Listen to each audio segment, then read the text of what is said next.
Hare Krishna, Hare Krishna, Krishna Krishna, Hare Hare, Hare Rama, Hare Rama, Rama Rama, Hare Hare. Oh boy, Hare Krishna, Hare Krishna. There's a kind of a prison riot going on right now. It's called the Hare Krishna movement. And freeing the prisoners from the cycle of birth and death. Opening the cages.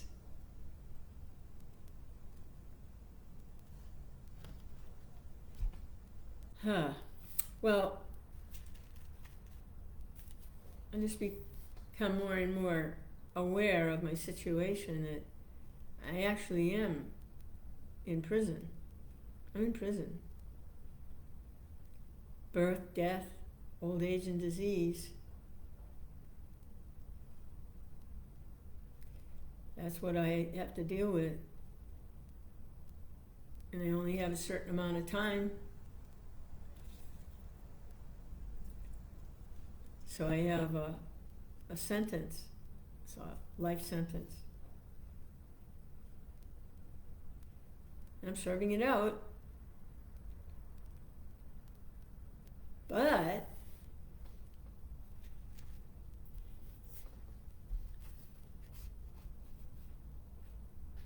the remedy is there for release from prison.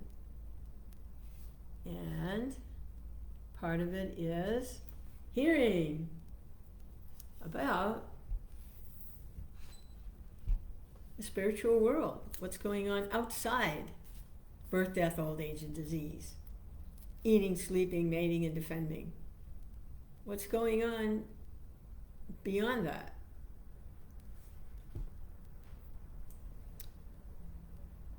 So here we go.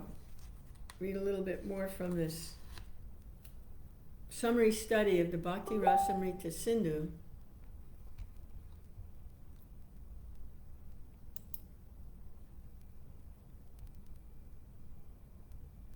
And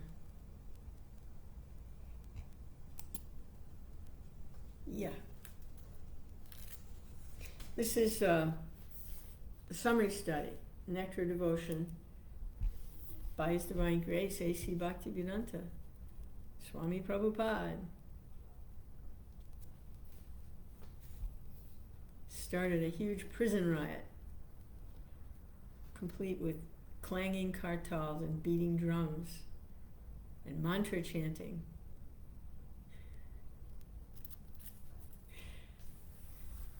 Okay, so this is chapter 7 for Nectar Devotion, and it's a little way into the chapter. It's a section, a subsection entitled To Follow in the Footsteps of Saintly Persons. Read a little bit from that. In the Skanda Purana, it's advised that a devotee follow the past acharyas and saintly persons, because by such following one can achieve the desired results with no chance of lamenting or being baffled in his progress.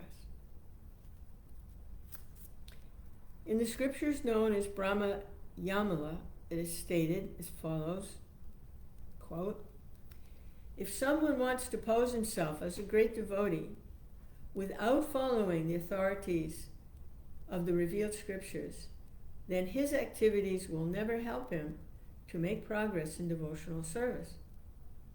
Instead, he will simply create disturbances for the sincere students of devotional service." End quote. Those who do not strictly follow the principles of revealed scriptures are generally called sahajiya, those who have imagined everything to be cheap, and who have their own concocted ideas, and who do not follow scriptural injunctions.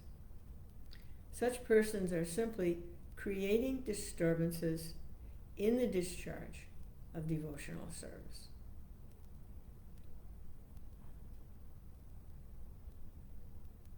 In this connection, an objection may be raised by those who are not in devotional service and who do not care for the revealed scriptures. An example of this is seen in Buddhist philosophy. Lord Buddha appeared in the family of a high-grade Kshatriya king, but his philosophy was not in accord with the Vedic conclusions. Therefore was rejected. Under the patronage of a Hindu king, Maharaja Ashoka, the Buddhist religion was spread all over India and the adjoining countries. However, after the appearance of the great stalwart teacher Shankaracharya, the Buddhism was driven out beyond the border of India. The Buddhists or other religionists who do not care for revealed scriptures sometimes say that there are many devotees of Lord Buddha who show devotional service to Lord Buddha, and who therefore should be considered devotees. In answer to this argument, Rupa Goswami says that the followers of Buddha cannot be accepted as devotees. Although Lord Buddha is accepted as an incarnation of Krishna, the followers of such incarnations are not very advanced in their knowledge of the Vedas. To study the Vedas means to come to the conclusion of the supremacy of the personality of Godhead. Therefore, any religious principle which denies the supremacy of the personality of Godhead is not accepted and is called atheism. Atheism means defying the authority of the Vedas and decrying the great acharyas who teach Vedic scriptures for the benefit of the people in general.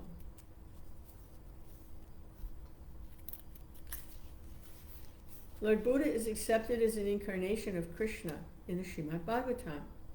But in the same Srimad Bhagavatam, it is stated that Lord Buddha appeared in order to bewilder the atheist class of men. Therefore, his philosophy is meant for bewildering the atheist and should not be accepted. If someone asks, why would Krishna propagate atheistic principles? The answer is that it was the desire of the Supreme Personality of Godhead to end the violence which was then being committed in the name of the Vedas.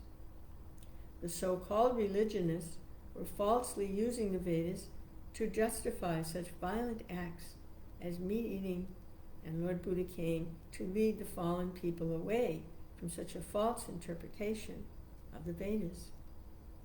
Also, for the atheist class, Lord Buddha preached atheism so they would follow him and thus be tricked into devotional service to Lord Buddha or Krishna.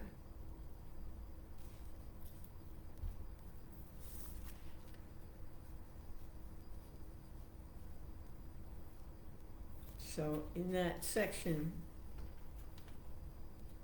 Srila Prabhupada, Rupa Goswami, Srila Prabhupada, they are pointing out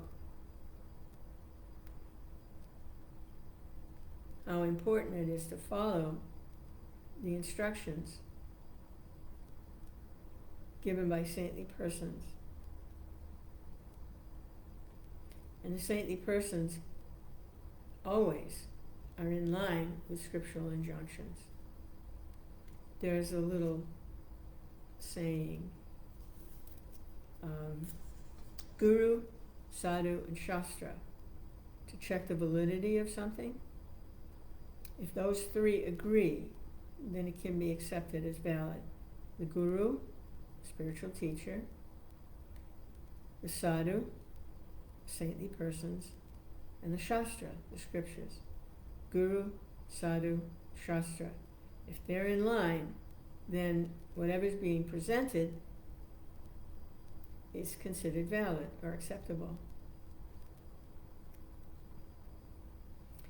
And Prabhupada and Rupa Goswami, they're pointing out that those who don't follow this, Guru, Sadhu, Shastra, they simply create disturbances. They go according to their own whim. They don't accept the path given in the scriptures by the spiritual master and supported by the saintly persons. They're presenting something else, and it's just a disturbance. And the example is given of Buddha, Lord Buddha.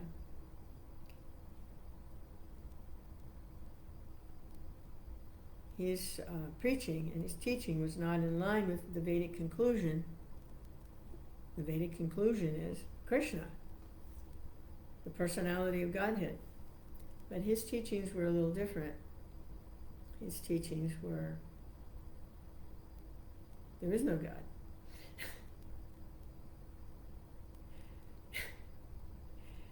So then the question was raised, well, why would he teach like that? There is no person, God. Why would he teach like that?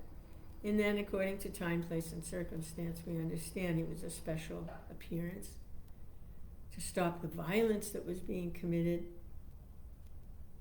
in accordance with Vedic practices, like there's a section of the Vedas that deals with animal sacrifice. The animal is sacrificed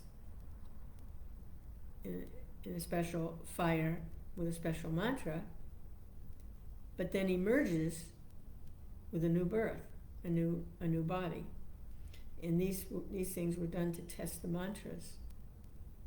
They weren't for opening up a barbecue.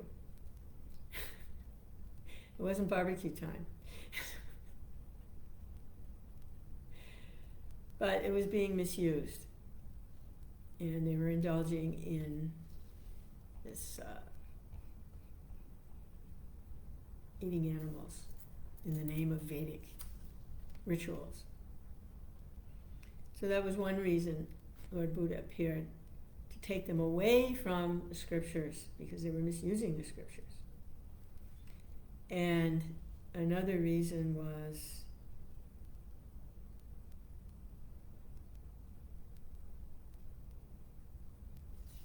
what was the other reason? There was another reason. Oh, to trick them into serving God, to serving the personality of Godhead.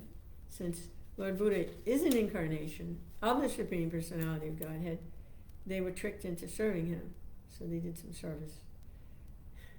But it said they can't actually be considered devotees, because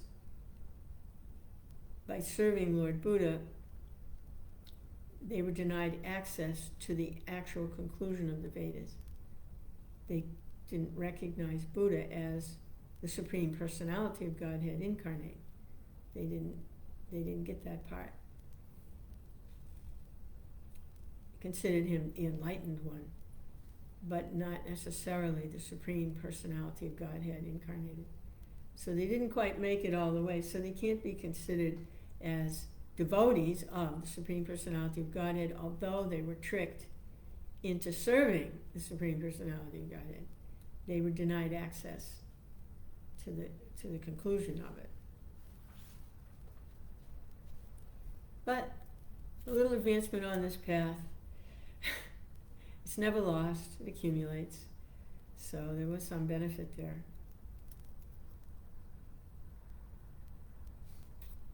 Okay, so